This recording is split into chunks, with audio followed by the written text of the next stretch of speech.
Welcome to our channel. Today we how to register with WebPageTest for comparing UI load times, beginner guide step by step clearly.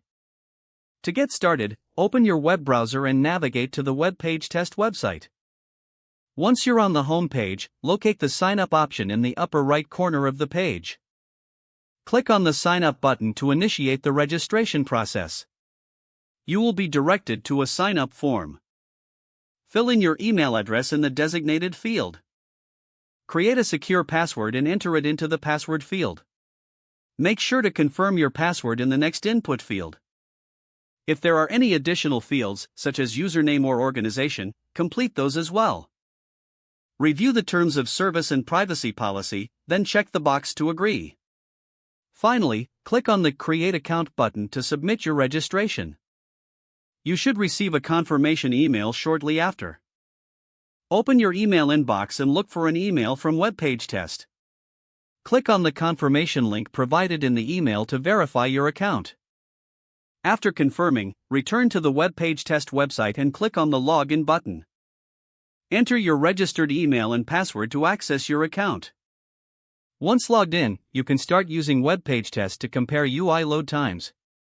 Begin by entering the URL of the website you want to test in the provided field.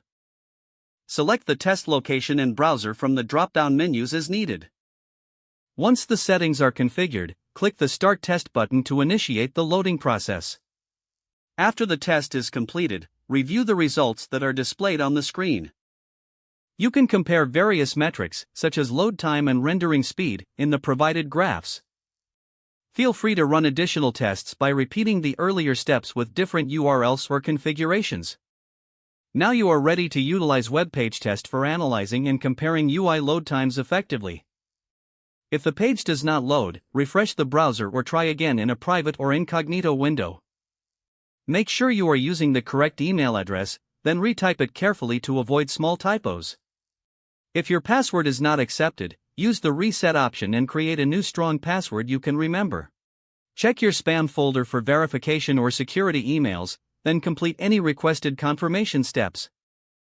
Enable two-factor authentication if available to improve account security and reduce unauthorized access risk. Don't forget to like this video and subscribe to our channel.